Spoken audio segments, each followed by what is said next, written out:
Buenos días, Antonio. Buenos días. ¿Qué tal? ¿Bien? Un placer, encantado, sí, muy bien. Podríamos decir que estamos más o menos de celebración. Sí, efectivamente, cumplimos años, 10 años de trabajo en el gobierno de la isla. La verdad es que supone una satisfacción enorme poder cumplir 10 años, fíjense. Solo Matías Vega Guerra, que fue un presidente del Cabildo durante el franquismo, ha ocupado la presidencia del Cabildo más que el presidente actual. Y hubo también otro presidente en el franquismo, Federico Díaz Bertrana, que llegó casi a los 10 años, pero que ya es superado en el tiempo, por lo cual también es una celebración. Totalmente. Sí, es muy importante la confianza de la ciudadanía. No había pasado nunca en la historia del Cabildo y eso supone que, bueno, que el proyecto que estamos realizando cuenta con cierta complicidad de los hombres y mujeres de la isla y eso es una satisfacción. Es una satisfacción muy grande, hombre, por supuesto. Fue en junio de 2015 usted cuando asumió la presidencia y como dice, ya son 10 años al frente del Cabildo de Gran Canaria. A mí me gustaría saber qué ha supuesto para usted, tanto a nivel personal como político, liderar la transformación de la isla durante esta década.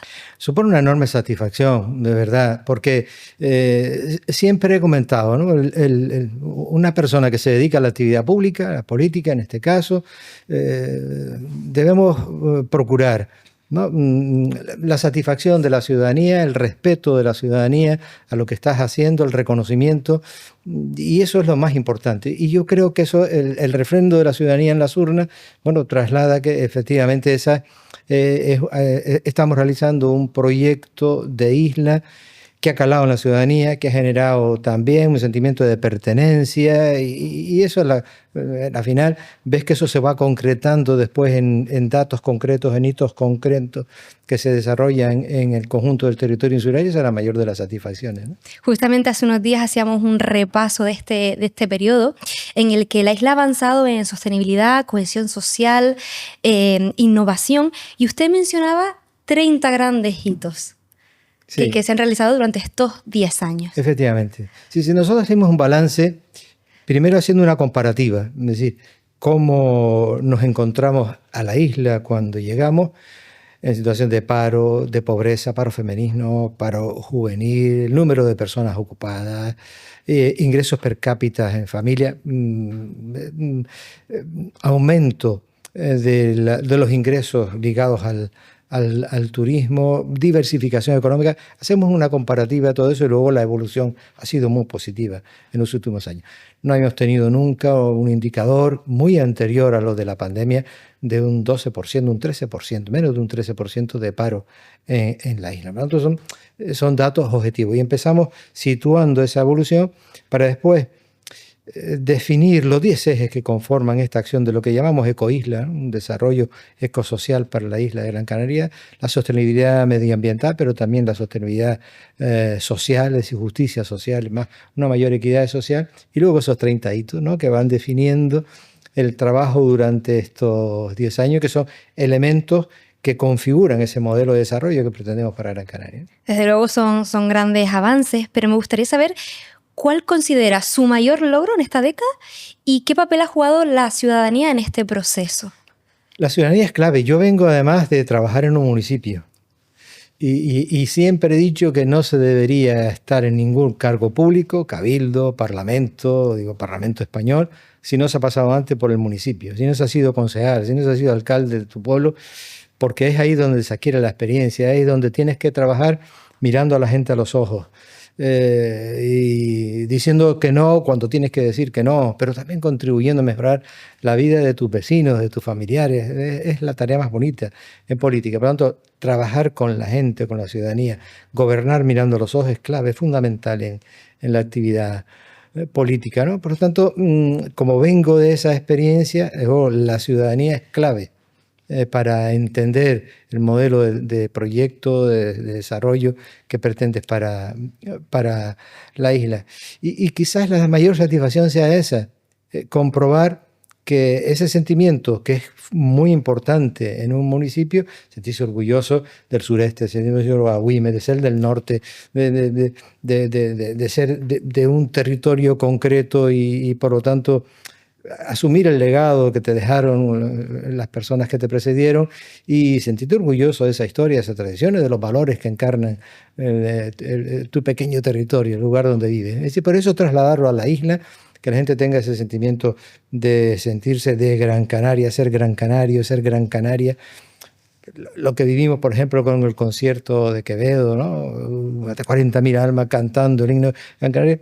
Ese sentimiento de isla es clave, es fundamental. Y yo tengo esa satisfacción de que creo que se ha profundizado en eso, de que hay un sentimiento en estos momentos de pertenencia a la isla de Gran Canaria, ¿no?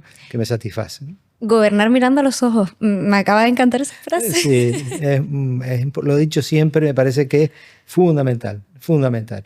Es decir, dar la cara cuando tienes que darla, generar complicidades cuando la tienes que generar, que la gente se sienta partícipe de un proyecto, que no te escondas cuando hay un problema, que expliques las cosas cuando tengas que explicarlas, no hacer las propuestas de espalda a la ciudadanía, sino con la ciudadanía. Sí, creo que además en muchos casos tienes que adelantarte a lo que la ciudadanía puede entender como algo normal, pero si te adelantas y propones cosas que son poco entendibles, tienes que explicarlas muy bien. Son 10 años, ¿no? Efectivamente. Son 10 años de experiencia. Son 10 años aquí, pero son muchos más en el otro ámbito. Por eso siempre he dicho que ese trabajo en el municipio o en la mancomunidad del sureste, de ahí viene mi experiencia, ese ha sido mi trabajo anterior al asumir la presidencia del Cabildo, es clave, ha sido fundamental. En mi formación como un cargo político, un cargo institucional, pero también en mi trayectoria vital, eso es clave, es muy importante haber trabajado desde la base con la ciudadanía, con los que son tus vecinos, tus vecinas y con los que vas desarrollando un proyecto comunitario. Eso es fundamental y eso trasladarlo a la isla, bueno, tiene sin duda una mayor dificultad, pero es un mayor reto, pero eso también, por lo tanto, genera mayores satisfacciones. Bueno, pues con ese aprendizaje, esa experiencia de estos 10 años, yo he preparado un par de preguntas, Antonio, ¿vale? De diferentes temas y me gustaría pues que charláramos un poquito al respecto, ¿vale? Vamos a empezar por el salto de Chira y la geotermia, que prometen soberanía energética. ¿En qué fase se encuentran y qué beneficios reales aportan? Nosotros defendimos siempre que los combustibles fósiles no pueden ser una alternativa de futuro, que el calentamiento global, que las emisiones de CO2 generan enfermedades, daños para las personas, para la biodiversidad, que están produciendo además serias afecciones en el medio, con lo cual para territorios como el nuestro muy frágiles pueden propiciar situaciones indeseadas. Avanzamos hacia la desertización, se calienta nuestro mar, aparecen enfermedades y aparecen fenómenos tropicales adversos que antes no teníamos, aparecen también faunas que no teníamos y que por lo tanto eso también puede ser un transmisor de enfermedades. Es decir, tenemos que ser muy cuidadosos y generar políticas para frenar. Si la soberanía energética lo es, porque es decir, no podemos seguir dependiendo de los combustibles fósiles que nos hacen mucho daño y tenemos que aprovechar nuestro sol, nuestro viento. Nos opusimos siempre a que en Gran Canaria se instalara una regasificadora, que volviéramos a depender de un combustible fósil que viene además de lugares conflictivos, de Rusia, de Oriente Medio, de África, por lo tanto inseguros también para garantizar el suministro. Pues hay que apostar por nuestro sol, por nuestro viento, y eso es lo que pensamos que debería formar parte de ese proyecto de soberanía energética. Y Salto de Chira es clave, es un elemento fundamental que ha tenido alguna contestación que yo creo por desconocimiento de sectores minoritarios de la población, pero que afortunadamente se está convirtiendo en una referencia mundial. Es una tecnología nuestra, propia de la isla, patentada, es desalar agua de mar para llenar nuestras presas, que se puedan regar nuestros campos, que pueda almacenar energía, que cuando se produzca un cero energético en 20 segundos ya volvamos a tener luz. Y si además tenemos la eólica marina, bueno, pues sería dejar de depender de que vengan barcos con petróleo para poder generar energía en Gran Canaria y seguir contaminando. Y luego la geotermia. Es como si estamos haciendo en estos momentos una investigación por 31 millones de euros. Si apareciera geotermia en Gran Canaria, la geotermia es el calor que está en el interior de la Tierra. Que además la energía eólica funciona todo el tiempo, pero cuando por la noche no se consume, tienes que parar los molinos, porque no hay donde almacenar energía. O en la solar igual, cuando no hay sol, pues no puede producir energía. Pero la geotermia es continua, las 24 horas, inagotable, limpia. Entonces, si lo consiguiéramos, y yo creo que podemos conseguir, no sé si un 100%, pero sí vamos a conseguir algo de geotermia, pues sería también como si nos tocara la lotería, ¿no? Es como tener energía, la del calor de la tierra, por la que no tenemos que pagar, porque es nuestra, y yo creo que eso, bueno, por lo tanto, vamos avanzando en esa línea, es decir, no depender de los combustibles fósiles y que el sol, que el viento, que el calor del interior de la tierra no sea lo que nos dé la energía que necesitamos para vivir. Aprovechar nuestros recursos, ¿no? Efectivamente. Bueno, pues serán grandes cambios en cuanto a energía, pero también el Cabildo está trabajando en comunidades energéticas ciudadanas que permiten ahorrar en la factura de la luz. ¿Cómo las impulsan? Bueno, sí, estamos avanzando en eso. Comunidades energéticas, estamos llenando la isla de puntos de recarga también para los automóviles eléctricos. Estamos, porque nos parece fundamental también cambiar el modelo y porque el vehículo es una fórmula también de convertirnos en una batería que almacena energía limpia, ¿no? Y el autoconsumo. Estamos dando subvenciones a las pequeñas y medianas empresas, a las industrias, para que instalemos en nuestras casas y la energía necesaria para no depender de la empresa que nos suministra. Yo voy a poner un ejemplo personal. Yo tengo instalado en mi casa energía fotovoltaica y yo pagaba en algunos ciento y tanto, dependiendo, tenía un coche, tengo un coche eléctrico.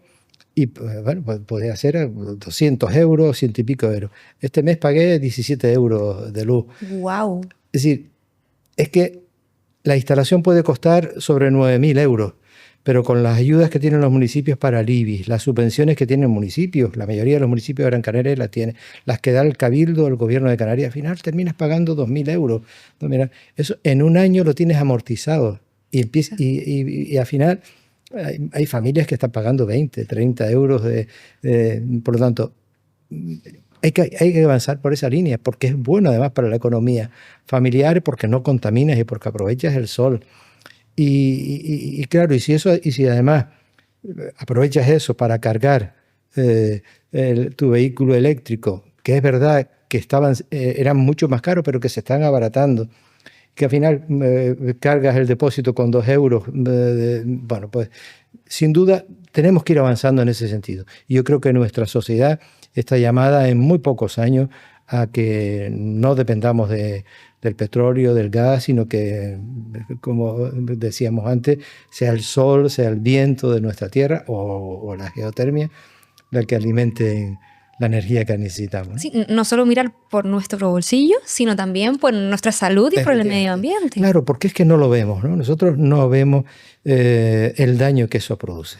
Pero los datos están ahí, se producen millones de muertos cada año en Europa por la contaminación medioambiental. Y entonces decimos, es que aumentan los casos de cáncer, es que aumentan los casos de alergia, es que aumentan los casos de infarto, de problemas coronarios. Tiene mucho que ver en muchas ocasiones con la contaminación medioambiental, en un porcentaje muy alto. ¿No? Todo lo que podamos reducir ese daño medioambiental que produce la contaminación de la quema de combustibles fósiles, estamos mejorando también la calidad de vida, la salud de nuestra gente. Estamos generando menos daño a nuestra flora, a nuestra fauna. Estamos reduciendo, por lo tanto, el calor que producimos, que emitimos y que por lo tanto transmitimos a la atmósfera. No son sino valores positivos, desde luego. Bueno, pues seguiremos trabajando en concienciar, imagino, ¿no, Antonio? Sí. Y comunidades energéticas y autoconsumo y, claro, hacer posible que en todos los edificios públicos se deberían instalar. Otro ejemplo, en estos momentos, en el Gran Canaria Arena, que jugamos partidos con clubes de distintos lugares del mundo. Bueno, hoy se puede jugar a cualquier hora del día un partido y el partido va a estar alimentado por energía solar. ¿sí? No necesitamos en estos momentos en el Gran Canaria Arena ni en el Estadio Nuevo de Gran Canaria será igual. No necesitaremos conectarnos a la luz para... Ya se puede jugar cualquier partido europeo en estos momentos con la energía del sol en Gran Canaria. Y tenemos que hacerlo así, que todos los colegios, que todos los ayuntamientos, que todas las fábricas tengan autoconsumo y con lo cual reducimos en ese caso el coste de la energía, la contaminación y el que tengamos que depender de fuera. Oye, que hay una guerra en Rusia y se corta el suministro, no nos afecta porque es que tenemos la energía de nuestro sol. Propios recursos. Claro. Bueno, pues la verdad que un tema interesantísimo, Antonio. Y otro tema del que también se va a hablar es de los episodios de sequía que, pues, no sé si lamentablemente nos toca vivir en Canarias muchas veces, ¿no? Y con respecto a lo que estábamos hablando, porque a veces dice gente, bueno, es que y los molinos impactan y entonces el paisaje o las plantas fotovoltaicas, mire, dentro de 20 años esos molinos no estarán ahí, porque es que además no serán necesarios, porque con la eólica marina que irá a casi 6.000, a 6 kilómetros de mar adentro, ¿no? Pues esos molinos se irán sustituyendo. Es como si le estuviéramos prestando ahora al paisaje, le pidiendo prestado al paisaje que nos deje un ratito tener esos molinos hasta que los podamos sustituir por otro tipo de aerogeneradores, en este caso los del mar adentro, y volveremos a recuperar ese paisaje, pero mientras estamos haciendo un bien enorme a la naturaleza. Y la sequía tiene que ver con eso también. O sea, la sequía, lo que ha sucedido en las últimas décadas en Canarias y en Gran Canaria tiene que ver con el cambio climático. Sí, insisto, nosotros en la isla avanzamos, todos los datos climáticos apuntan que eso es así, un 80-90% hacia la desertización. O sea, avanza todo el sur de Europa. Y desde luego Canarias está ahí en un lugar donde la incidencia del cambio climático es mucho mayor. ¿Por qué hay que hacer? Bueno, pues fabricar agua en las mejores condiciones, fabricar agua lo más barato posible. Y eso se hace con energías limpias. Y eso se hace garantizando que funcionen perfectamente las desaladoras, que toda el agua que regeneramos, las aguas de la depuradora, las aguas negras que vienen de nuestros hogares, las podamos reutilizar para los parques, para los jardines, para la agricultura. Claro, eso es hacer un ciclo integral del agua, que es lo que estamos haciendo en estos momentos. Más de 107 proyectos distintos en todo el territorio insular, los que estamos ejecutando o vamos a ejecutar en los próximos meses para frenar esa sequía, ¿no? Gran Canaria es una de las islas en las que menos llueve. La Palma es la isla en la que más llueve. Bueno, pues solo La Palma y Gran Canaria son las dos islas de Canarias que no hemos declarado la emergencia hídrica. Porque, bueno, hemos ido haciendo la tarea. Ya no nosotros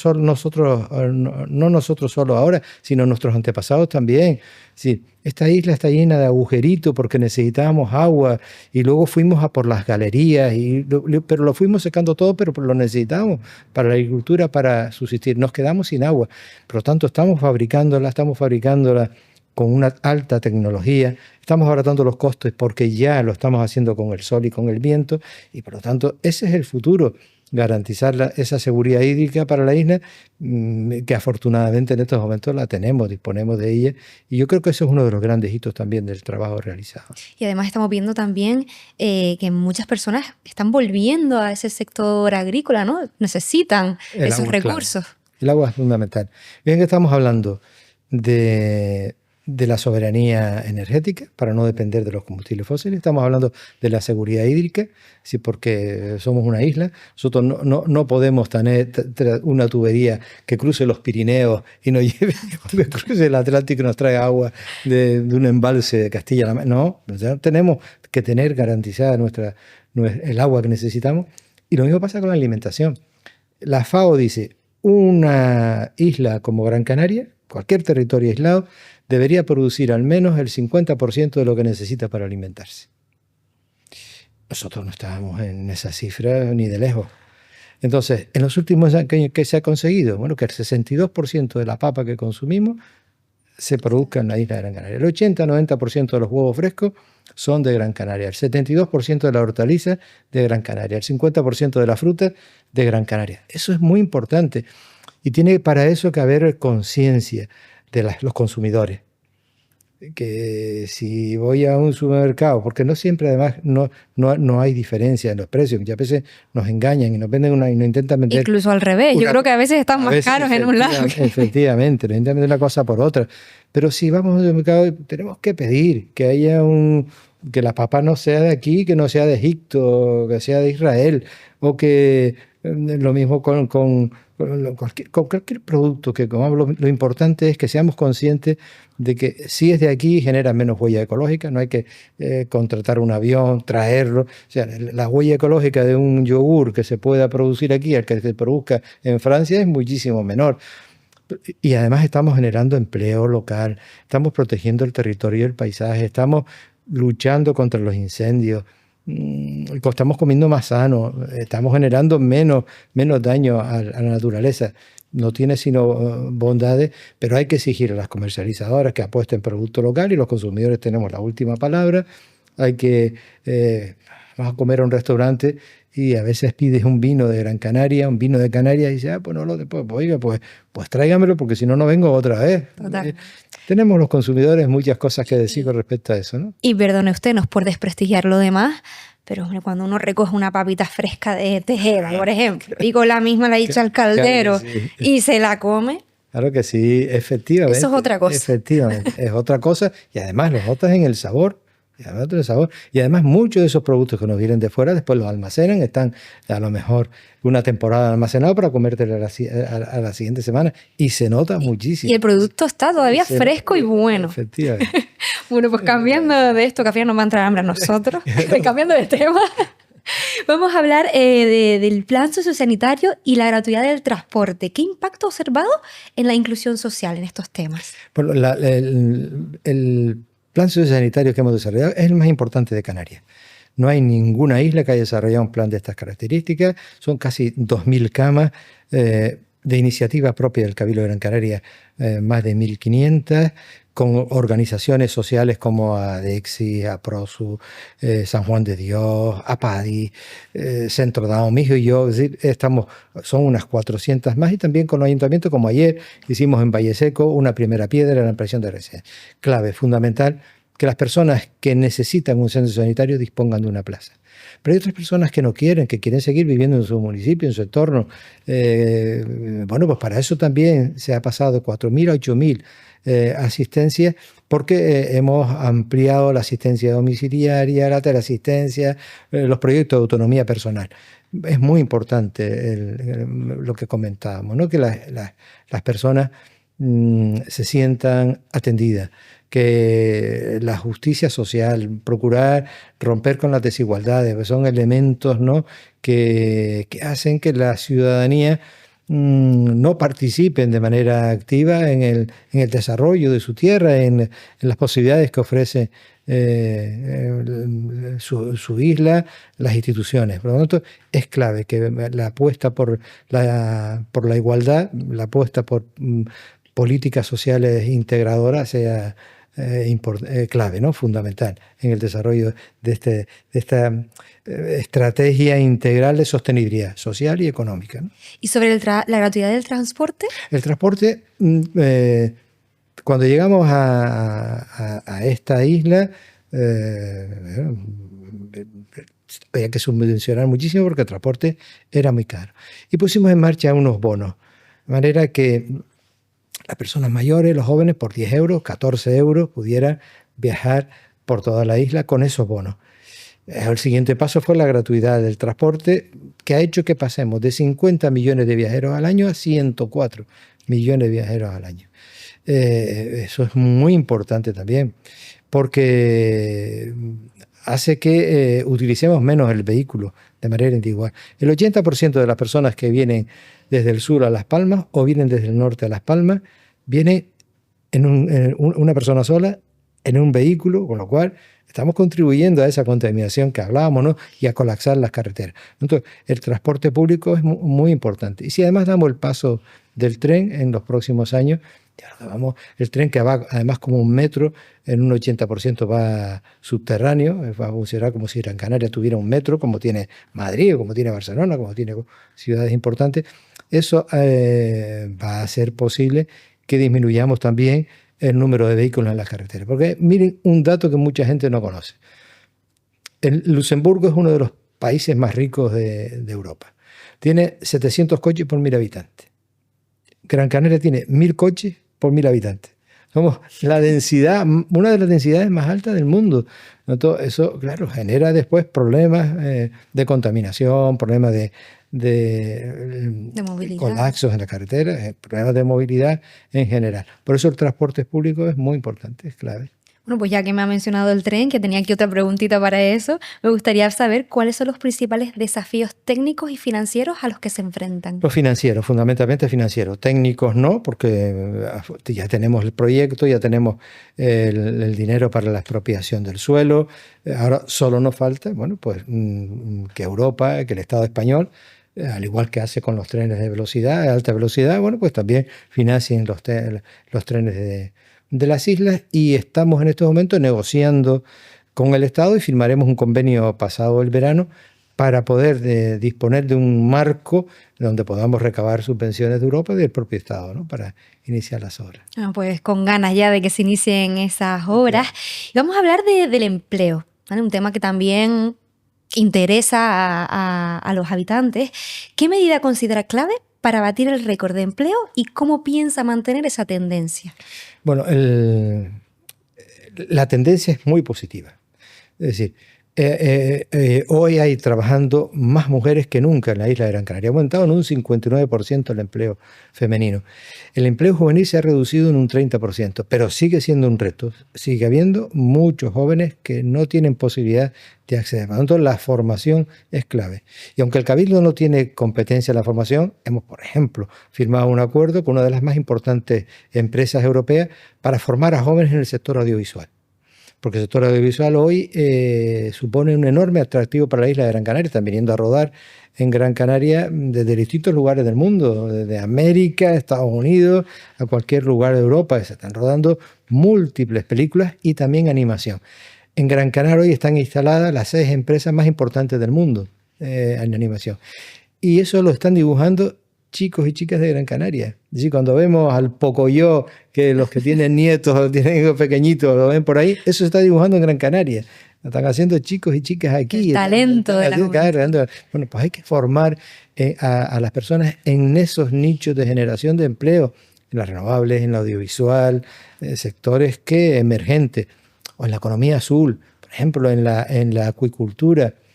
Hay muchísimos campos en los que deberían formarse personas para jóvenes para el futuro, ¿no? Y de eso se trata, ¿no? Por lo tanto, de generar más posibilidades. Estamos en menos de un 13%, eso no habíamos tenido nunca en la isla. Y es que pasamos, además, veníamos de la gran recesión, de la crisis 2008. Fíjense, acuérdense que Thomas Cook quiebra en el año 2019, que nos asusta a todos, porque dice, eso puede arrastrar una caída del turismo brutal. Luego viene el COVID, viene la inflación, viene la guerra de Ucrania, los problemas de suministro con Rusia, el encarecimiento de los precios. Pues a pesar de eso, los datos son positivos.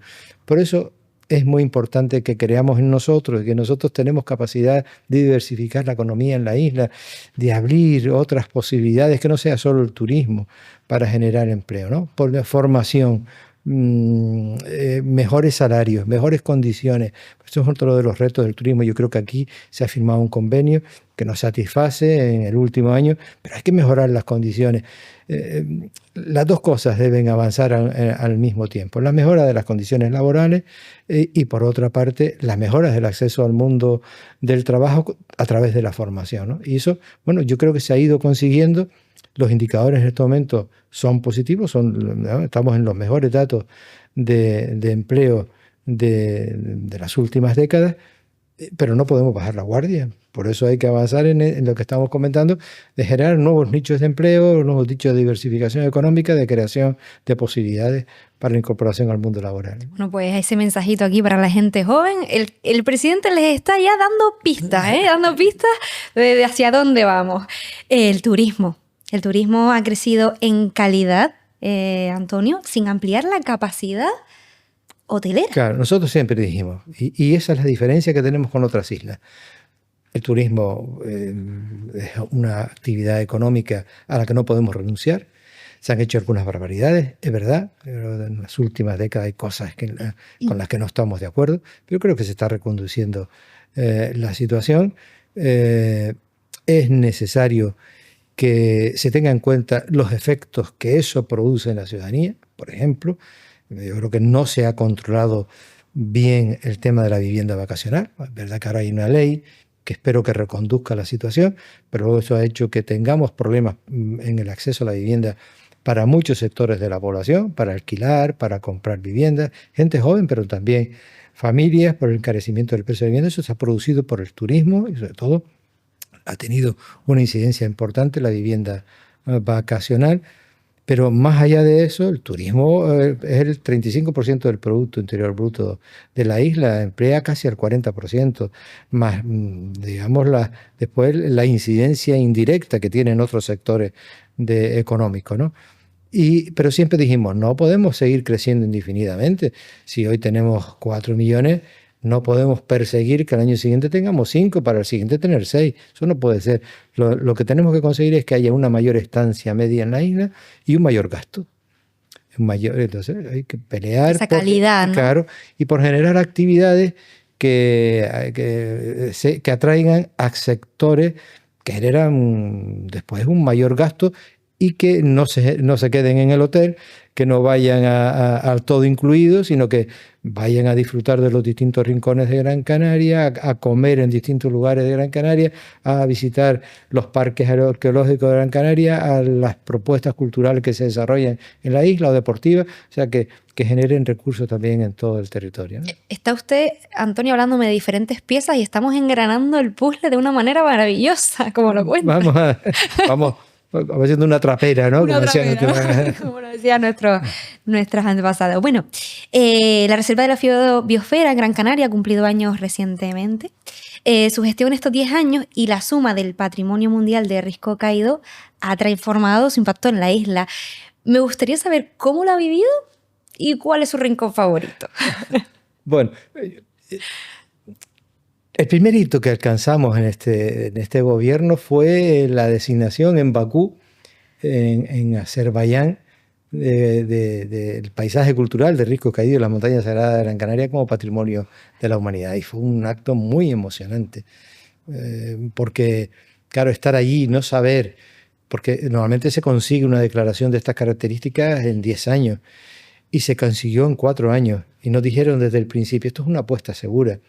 Pero claro, ver a los distintos países del mundo votar con mano alzada y que la responsable de la UNESCO con el martillo en la mesa dijeron, claro, Gran Canaria ya es patrimonio mundial, y que sonaran las lapas para el mundo ahí en Azerbaiyán, fue muy emocionante, porque es que era reconocer la riqueza de nuestro patrimonio, pero a su vez era una enorme responsabilidad, es decir, oye, es que ahora te estamos encargando a que cuides eso, porque es de toda la humanidad, es que no es solo de los Gran Canarios y Gran Canaria, es de toda la humanidad, y vamos a estar atentos para que eso sea así, para que no lo estropees.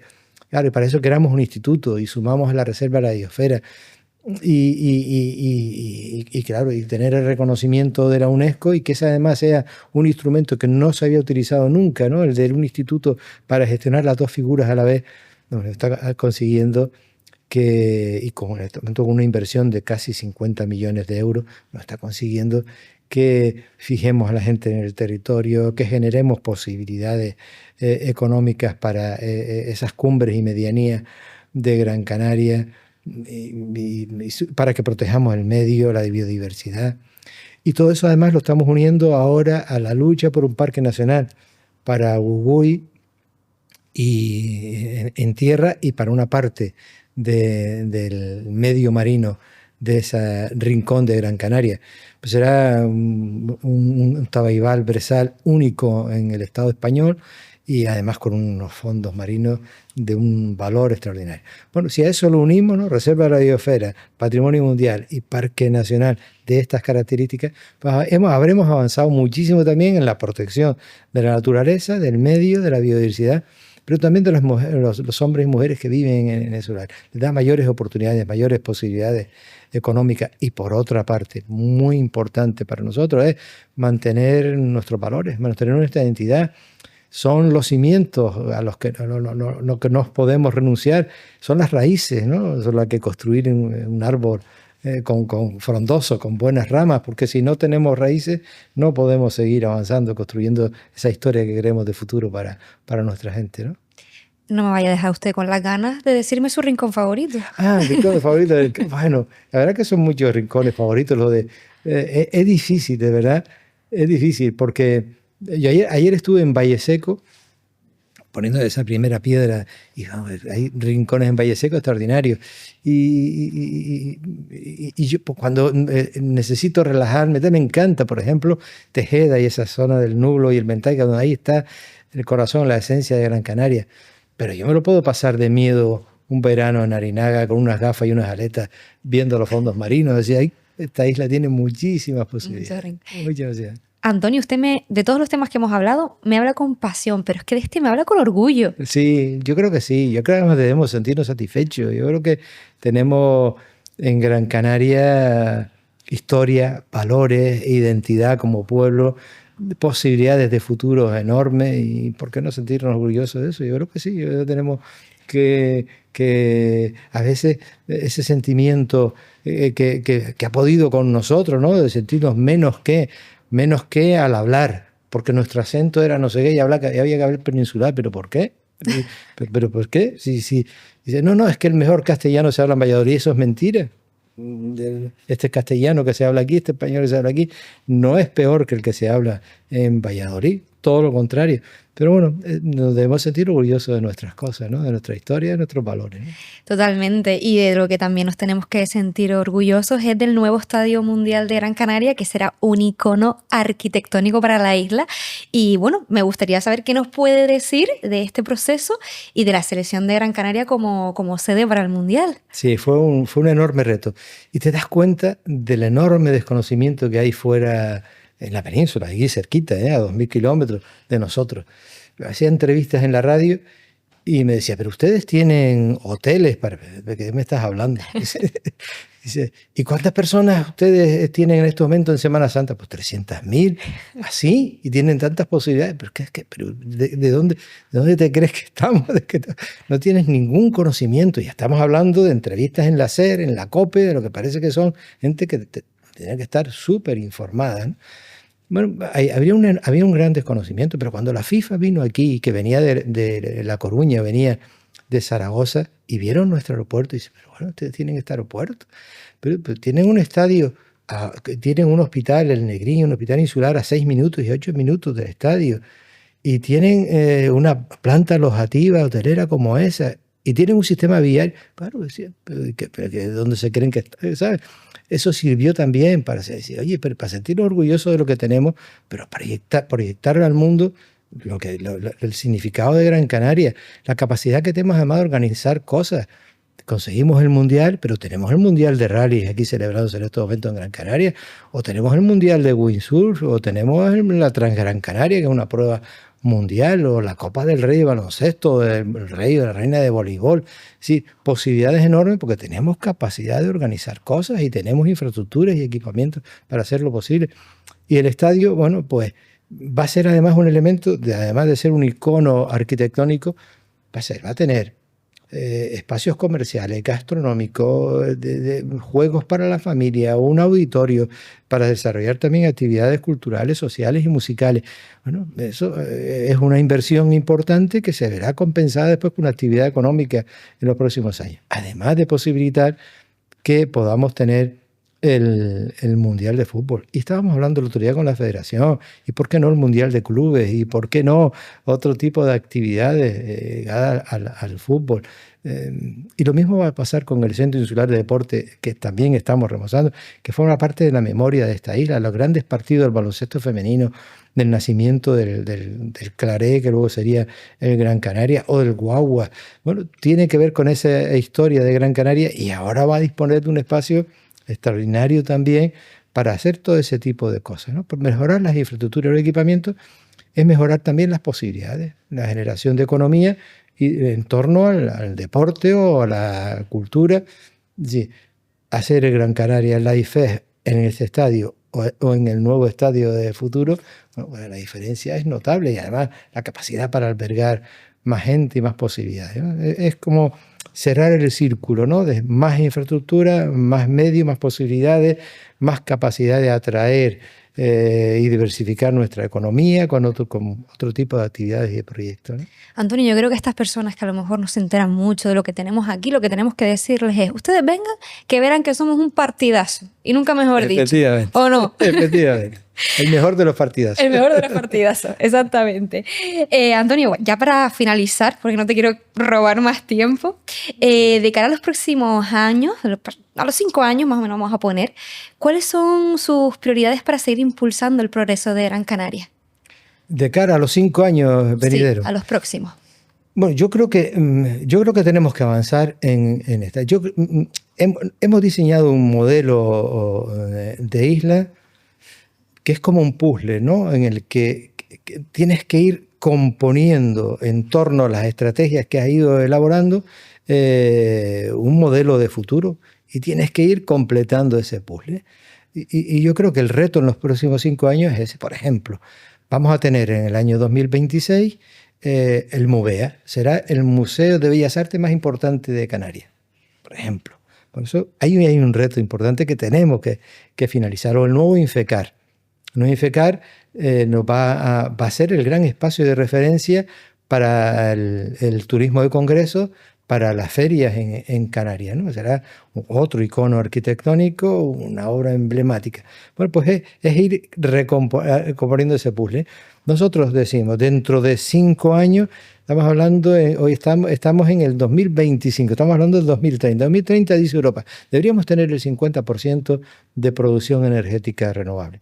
Yo creo que Gran Canaria en el año 2030 va a tener mucho más. Salto de Chira va a permitir que tengamos el 70, el 80%, ¿no? Yo creo que Gran Canaria va a cumplir con creces ese objetivo. Lo mismo que con la seguridad hídrica. Si tenemos el Salto de Chira, el agua va a entrar en las presas, si todo va bien, si no se tuerce nada, a final de este año o a principio del otro. Va a entrar un chorro de agua, para que vean, los que estén viendo esto, serán como 2 piscinas olímpicas en 1 minuto. Así, entrará el agua para llenar las presas, ¿no? Entonces, esa agua se va a destinar a regar Tunte, Tejeda, Artenara, Mogán. Es decir, es mejorar también el sector primario. Entonces, avanzar. Esta isla es la única que ha crecido en agricultura, en suelo para la agricultura, más de 200 hectáreas, o la única que ha crecido 15 hectáreas en la producción de vino. Es decir, 5 años tiene que ser desarrollar todo esto, que el sector audiovisual, que la animación, que esté conformada por personas de aquí, formadas aquí, que la biotecnología, la tecnología, la economía azul, llegar a la investigación, a las algas, al desarrollo de sistemas portuarios como el de Taliarte, ¿no? Donde está el Instituto para la Investigación del Cambio Climático Global, el Banco Español de Algas, que mucha gente no lo conoce. Bueno, pues eso es economía azul y ahí podemos ser vanguardia en el mundo, o la economía circular. Tenemos 2 grandes ecoparques y tenemos que avanzar en el reciclado, en el aprovechamiento de los recursos que generen también energía. O sea, quedan muchas cosas por hacer en los próximos 5 años, ¿no? Pero bueno, son retos bonitos, son retos singulares que nos ponen a la vanguardia además del desarrollo sostenible, ¿no? Y eso me parece que en eso también Gran Canaria puede ser una referencia mundial, ¿no? Bueno, pues estaremos pendientes para ver todos esos avances en los próximos años. Antonio, yo no sé si usted quiere decir algo más antes de terminar con este video podcast. Simplemente a mí me parece insistir en un mensaje, es decir, esto es una tarea de todos. Construir el lugar donde vivimos, donde queremos que sigan viviendo nuestros hijos, nuestros nietos, es una tarea compartida. Y todos debemos asumir la parte que nos corresponde. Y es verdad que yo creo que la mayoría de la gente lo hace. Y ves que la familia, la gente que participa en actividades deportivas, en actividades culturales, en su barrio, es decir, vamos todos haciendo cositas para ir alimentando ese proyecto de progreso que queremos para la isla. Yo me gustaría eso, ¿no? Que no renunciáramos nunca a esa capacidad que tenemos todos de construir en positivo la isla que queremos, la isla, el lugar donde vivimos y donde queremos que vivan los que vienen detrás de nosotros, ¿no? Bueno, pues con ese mensaje del presidente Antonio Morales nos quedamos. Agradecerle enormemente estar aquí hoy con nosotros en este video podcast. El agradecimiento es mío. Además, me han hecho pasar un rato agradable repasando, ¿no?, todas esas cosas que estamos haciendo desde la isla, por la isla y con la gente de la isla. Sí, la verdad que me gustaría felicitar tanto su labor como la del trabajo del Cabildo y bueno, y que los próximos años pues sigan transformando la isla y sobre todo la calidad de los habitantes, que es el objetivo principal, ¿no? Ese es el objetivo principal. Pues muchísimas gracias, nos vemos pronto. Un placer. Y bueno, a lo mejor coincidimos en algún sancocho de estos con alimentos de la tierra. Efectivamente, que debe ser de la tierra. Me lo guardo. Muchas gracias. Queda menos chierne porque es otra de las cosas que estamos haciendo. Estamos esquilmando el mar, pero bueno, tenemos que recuperar también todo eso. Entonces, la sostenibilidad forma parte fundamental de la supervivencia de este planeta si queremos seguir viviendo en él con calidad de vida. Pues cuando yo escuche que usted recupera ese yerne, llamo a su puerta. Solo digo eso. Muy bien, tenemos un buen sancocho. Gracias. Muchas gracias.